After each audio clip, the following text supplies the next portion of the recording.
जी शायरी। हिक अगेई देश में ताज़ी हवा अण लभ हुई, ॿियो त पंहिंजी दिल बाहियुनि खे चखण चाहियो पिरी। ॿियो त पंहिंजी दिल बाहियुनि खे चखण चाहियो पिरी। ज़हन विकिजण खे क़बूलण लइ न को सोचो किथे, रूह पंहिंजे जी सुराइन खे टिणण चाहियो पिरी। को अजब न आहे त परते थी वियासीं वास खां, अॻ बि कहिड़ो पाण खे आहे मिली का ताज़गी। हर घड़ी ईअं ई गुज़री आ पिरी आवारगी, हर क़दम ते सहकंदे आहे ॾिठीसीं आशिकी।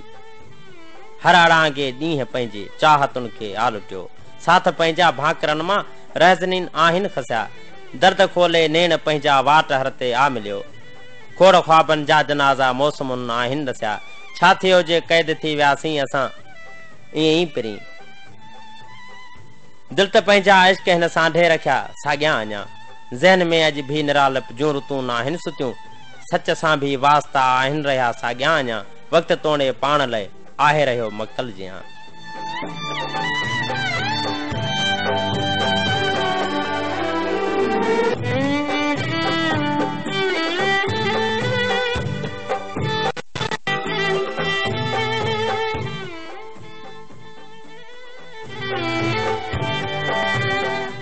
ॻोठ सरदार मुटके खान पालारी खां तनहा यासीन खान पालारी अली अकबर गोरचाणी जी चूंड आहे हीअ शायरी।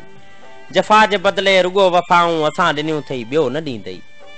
जफ़ा जे बदिले रुगो वफ़ाऊं असां ॾिनियूं थई ॿियो न ॾींदई। दगा जे बदिले रुगो दुआऊं असां ॾिनियूं थई ॿियो न ॾींदई। हले पियो हाकिम हुकुम अव्हां जो, कढो तॾे तां तड़े असांखे। हले पियो हाकिम हुकुम अव्हां जो, कढो तॾे तां तड़े असांखे। हमेशह वांगर करण हलाऊं असां ॾिनियूं थई ॿियो न ॾींदई। असांखे ईंदे ॾिसी थो जंहिंदम तॾहिं तो हैसियत मञाई पंहिंजी। असांखे ईंदे ॾिसी थो जंहिंदम तॾहिं तो पंहिंजी मञाई हैसियत। अखियूं उकाबी ॻुझूं अदाऊं असां ॾिनियूं थई ॿियो न ॾींदई। बभा जे धोई घटा जो सयो विखूं जे वारी जहां खे लोॾो।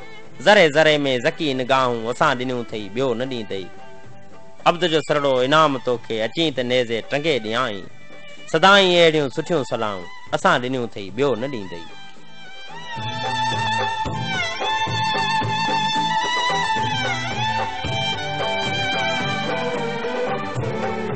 शहर जमपीर खां अब्दुल मजीद रईस अब्दुल्लाह बलोच जी चूंड आहे ही सिटूं।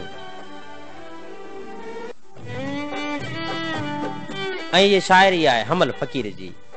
यारानी यारन मूं वई इड़े वई, यारानी यारन मूं वई इड़े वई।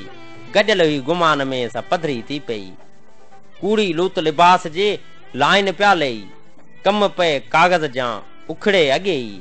मोहबत लॾे मुल्क मूं ॾुख वई ॾेई। दोस्त फिरी दुश्मन थिया जानब वाजेई। सजण मिठा साह खऊं सामा थियासई।